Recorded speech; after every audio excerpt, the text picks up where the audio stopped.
Hi guys! Ako po si Jackie. Ngayon mag-share na naman ulit ako ng isang topic na maaaring makatulong lalong-lalo na sa mga first time na gustong magtrabaho abroad, especially dito sa Middle East. Nandito pa ako ngayon sa Saudi Arabia nagtatrabaho. So sa mga nag-comment kung saan ako ngayon nagtatrabaho bilang isang kasambahay, domestic helper o FW, andito ngayon ako sa Riyadh, Saudi Arabia. So thank you sa mga comment nyo kabayan. Shout out sa inyo. At ngayon, ang topic na isi-share ko sa inyo for today's video ay tungkol naman sa illegal recruitment. 10 reminders to avoid illegal recruitment. So, 10 reminders to avoid illegal recruitment. Babasahin ko at ibabase ko siya sa nakasulat PIOS, Pre-Employment Orientation Seminar. So, PIOS, Pre-Employment Orientation Seminar. So, naka-attach to sa aking kontrata. Babasahin ko. Number 1, apply only with licensed recruitment agencies. Do not apply consultancy firms, training centers, travel agencies, and foundation that promise jobs abroad.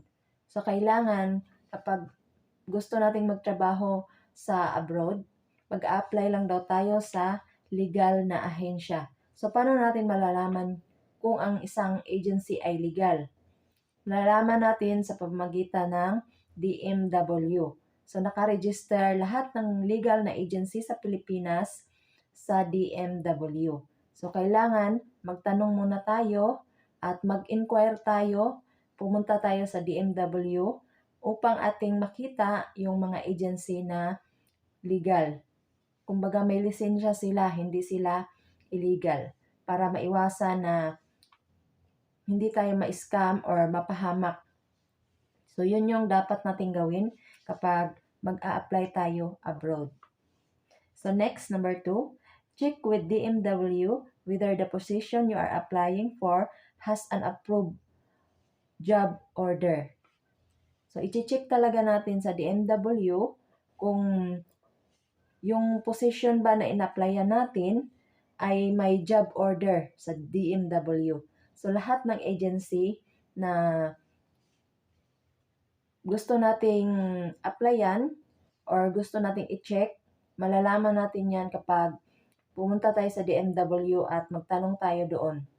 So, karapatan natin yon at huwag tayong mahiya kung gusto talaga nating magtrabaho abroad, huwag tayong mahiya na pumunta sa DMW.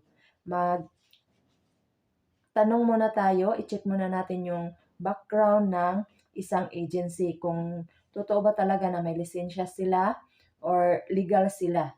So, kailangan natin yon para sa ating seguridad. So, next, number 3, transact only with authorized representative of a licensed agency. So, hindi tayo pwedeng makipag-transaction sa mga agent lang. Hindi sila allowed na makipag-transaction sa isang aplikante. So, makipag-transaction lang tayo or makipag-usap tayo doon sa staff mismo ng agency. So, bawal tayong makipag-usap sa mga agent lang. So, wala kasi silang alam kung paano i-manage or paano ipaprocess yung mga papeles ng isang aplikante. So, kailangan magtanong lang tayo or makipag-usap tayo doon sa staff ng agency. So next, number 5, pay only the allowable placement fee.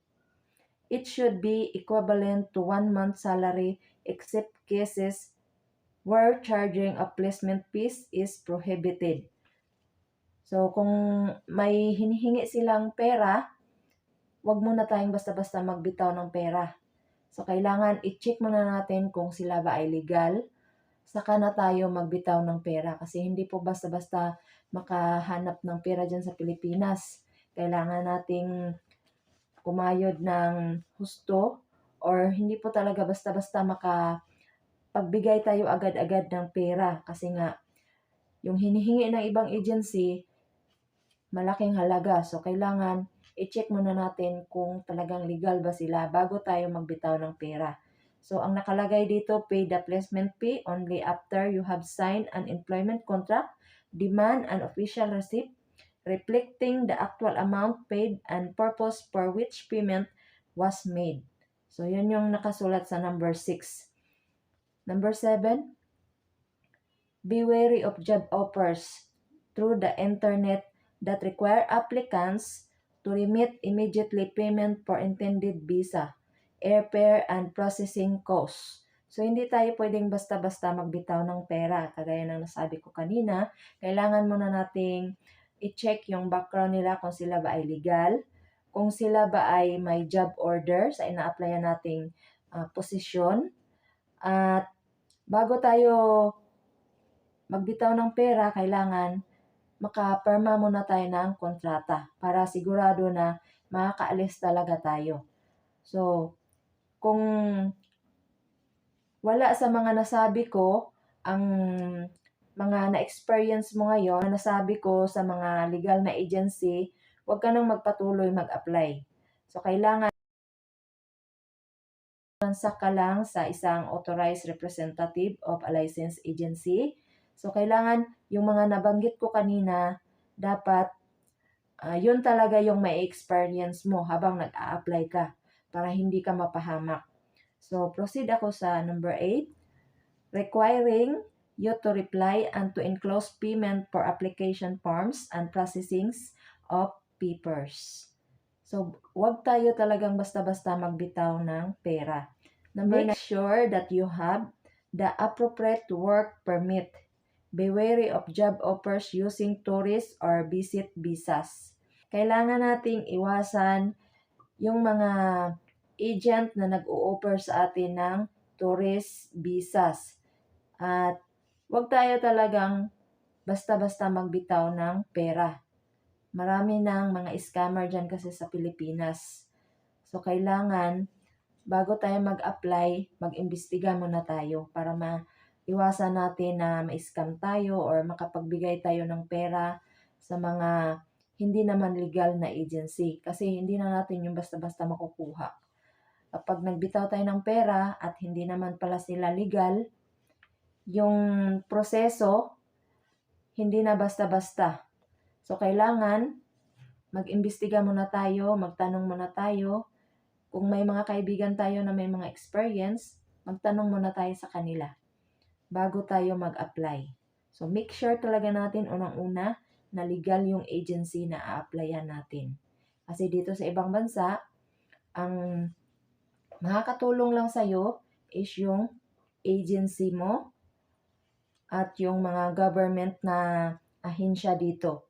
Pero ang una-una mo talagang lapitan kapag ikaw ay nandito na sa ibang bansa is yung agency. Sila kasi yung magsho-shoulder sa iyo kung may mangyari na hindi maganda, kung nakakaranas ka ng pang-aabuso, within 2 years, shoulder tayo ng agency. So, kailangan legal yung agency natin sa Pilipinas at legal din yung agency natin dito sa ibang bansa. So, tandaan nyo yung mga kabayan na dapat ang a-applyan natin na agency is legal na agency. So, nasabi ko na kanina kung paano natin malalaman kung sila ba ay legal or illegal. So, proceed ako sa next. Number 10. Transact directly with government offices. Personnel, never deal with fixers.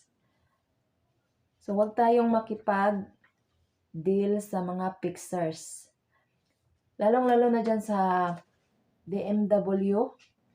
Karamihan dyan, yung nag-i-standby dyan sa labas, mga fixers. At hindi lang dyan sa BMW, sa NBI din. Marami ng mga fixers ang nagtatambay sa labas dahil yung iba kasi nating mga kababayan is sa fixer sila lumalapit. So, yung fixer, kumita na, tapos, pag pumasok naman tayo sa loob ng mga ahensya na nasabi ko, like NBI or DMW, makaka-save naman tayo ng pera or makakatipid tayo. Dahil yung fixer kasi, humihingi kasi yan sila ng pambayad or yung pambayad sa kanila. Kumbaga, may service fee sila. So, iwasan natin yon na makipag-deal sa mga fixer. So, marami na akong experience nung bago ako mag-flight papunta dito sa Saudi. Yung isang kaibigan ko, kasi hindi niya alam papunta sa DMW. So, kailangan siyang kumuha ng info sheet dahil ex-abroad siya, pero hindi niya alam yung DMW dahil taga Mindanao siya, Muslim siya. So, humingi siya ng tulong sa akin. So, sinabihan niya ako na ilibre na lang kita ng pamasahe at samahan mo ako papunta sa DMW para makakuha siya ng info sheet. So, sinamahan ko siya. So, na-experience namin na yung ibang mga kababayan natin na may kukunin sila sa loob ng DMW, like info sheet, nakikipag-deal sila sa mga fixer sa labas. Kumbaga nakakaawa lang sa iba nating mga kababayan na kailangan pa nilang magbayad sa fixer para makakuha lang sila ng kanilang dokumento. Tapos yung iba pa naman ng mga aplikante is nagtitipid pa yan kasi galing pa ng probinsya, yung pera nila is kasya lang sa pamasahe. So, nakakaawa lang na yung iba din nating kababayan is talagang hindi sila marunong maawa sa mga aplikante na wala pang trabaho, naghahanap pa lang ng trabaho, or hindi pa nakakapagtrabaho, hindi pa kumikita ng pera, hinihingian din nila ng malaking halaga. So, yung iba, napipilitan na lang magbayad para hindi na sila maperwisyo or hindi na sila pipila dun sa NBI or sa DMW. Kumbaga, gusto nila na hindi na sila mahirapan. So, yung iba, pumapatol na lang sa fixers. Pero, bawal po yun. So, nakalagay din dito na bawal tayong makipag-deal sa mga fixers. So, ito yung 10 reminders to avoid illegal recruitment. So, sinashare ko lang to sa inyo para makatulong din ako. Kami kasi sa ating mga Pilipino ang hindi alam kung paano malalaman yung illegal na recruiter or illegal na agency or fixers. Hindi pa nila alam kung paano sila kumuha ng info sheet, malapit sila sa fixer. Kaya dapat magtanong muna tayo kung saan tayo pwedeng lumapit para makakuha tayo ng ating mga dokumento na hindi tayo magagastusan ng malaking halaga. Kasi ang mga fixer, kapag lumapit ka sa kanila at sinabi mo na gusto kong kumuha ng NBI, for example, so sila yung magtatrabaho. Kumbaga, sila yung mag-o-open sa cellphone nila, tapos sila yung mag-aasikaso, pero magbabayad ka sa kanila. So, yung iba humihingi ng malaking halaga. Pwede naman tayong pumasok doon talaga mismo sa loob ng NBI. So, nung kumuha ako ng NBI, kasi sa Ortigas din ako kumuha, pero nung papunta ako sa opisina namin sa aming agency, sa Mabini kasi yung agency ko, so dumadaan ako sa NBI, sa TAF.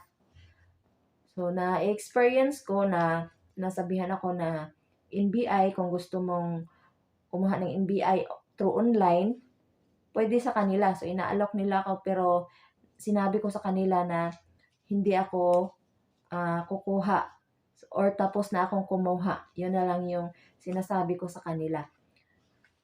So, yun, na-experience ko na marami pa rin ang lumalapit na-experience ko or nakikita ko na marami pa rin ang lumalapit sa mga fixers. So, kailangan iwasan nating lumapit sa fixers. Dumiretso tayo dun sa loob at magtanong tayo kung ano ba dapat nating gawin para makakuha tayo ng NBI. May nag-a-announce naman doon sa NBI na bawal ang fixers doon sa labas magtatambay, pero yung iba nating mga kababayan is ginagawa na talaga nilang hanap buhay yon. So kasi marami kasing lumalapit din sa kanila ng mga kababayan natin na gustong kumuha ng mga dokumento nila like NBI, info sheet. So yung fixers, hindi talaga siya nawawala. Diyan sa Pilipinas, marami talaga ang manluloko. So, kailangan, para makaiwas tayo, kailangan nating mag-imbestiga or magtanong. Huwag tayong basta-basta mag-apply. Kailangan nating mag-apply sa legal na agency.